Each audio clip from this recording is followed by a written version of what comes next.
Hey guys, how you guys doing? Hope you're having a good day. Just want to document my journey today as an everyday publisher behind the scenes. And yeah, HowExpert, my publishing brand. So so I do nonfiction how-to guides for all topics A to Z. So today I discovered multiple freelancers, and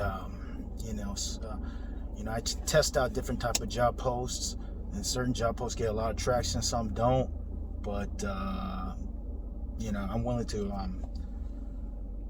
It's all about rinsing and repeating. With being a publisher, you gotta create. It's all about creating new books, or hiring new writers to create new books, or writing to create new books.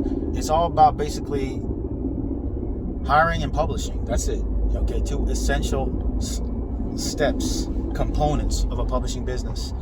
So today I discovered multiple freelancers. I don't remember every single topic, with all due respect, because when you go through so many applicants, sometimes you forget. Okay, but just off the top of my head, some are. One is what is the one? Music production. There was a music producer. I believe he has like 10 years of experience. He's done it, and I heard his samples, and they were great. So that's one option. Music production. He knows how to record, mix, master, all that stuff that all producers, DJs do and whatnot. So, you know what? The person that may not have to be super famous, but as long as they have real life experience in it, and I want to check out your sample. If you're an artist, I want to see your drawings, or painter, I want to see your painting. If you're a musician, I want to hear the music. And it was great. It was good, so I'm willing to give it a shot. And I sent an offer to that freelancer for music production. There were several other topics that I sent offers to. Man, so many today, man. Just like, there was one freelancer who applied. He has 30 years experience doing miniature model collecting miniature models, and he would paint on it. Miniature models is like a very unique type of niche. It's like toys, but you can color it, design it, or whatever, and it's like the whole world in like miniature format. Okay, and I actually have a book on that, similar to that topic, but there's so many variations you can go.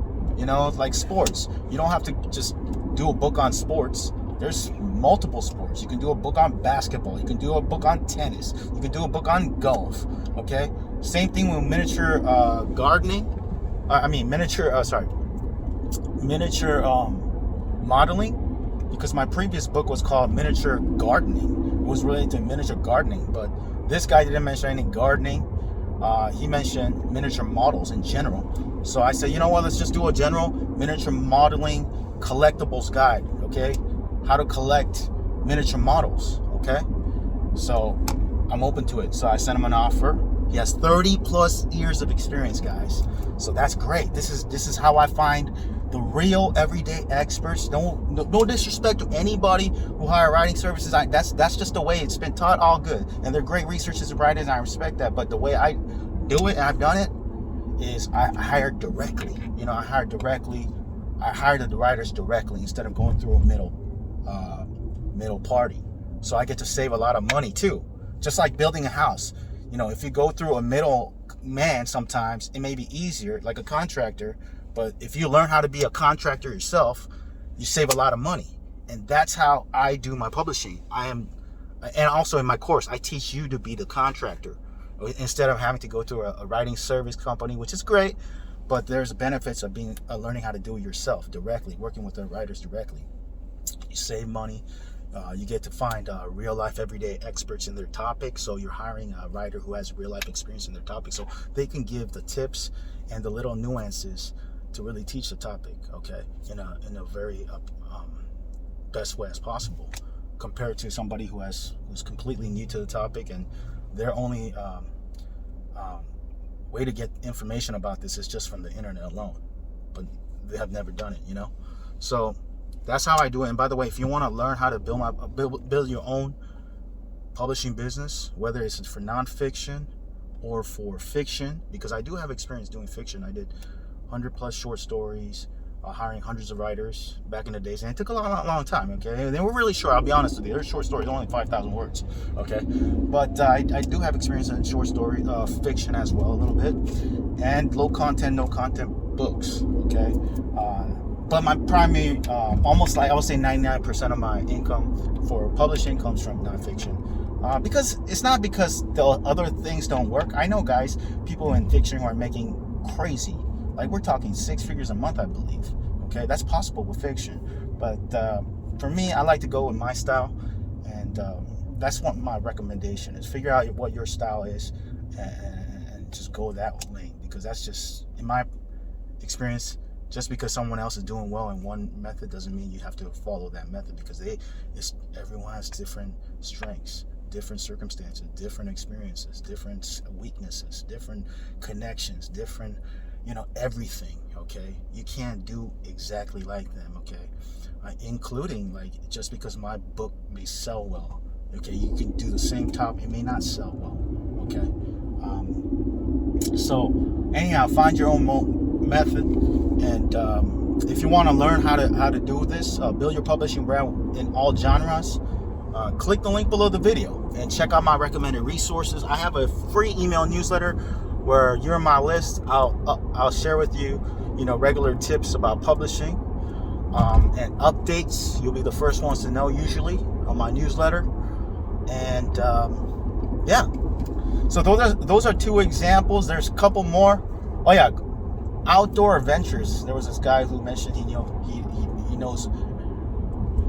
He's into outdoor adventures, all kinds of outdoor adventures, whether it's surfing, fishing, or free diving, he mentioned. So I say, you know what, instead of focusing on one, since he knows a little about all kinds of outdoor adventures, let's do a guide on, a book on outdoor adventures.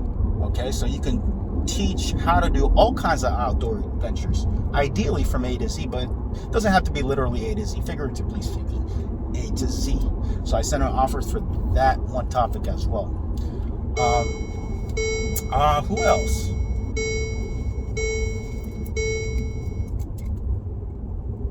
There was a couple other freelancers I sent offers to. I don't remember the topics just off the top of my head, because there's other freelancers I looked at, and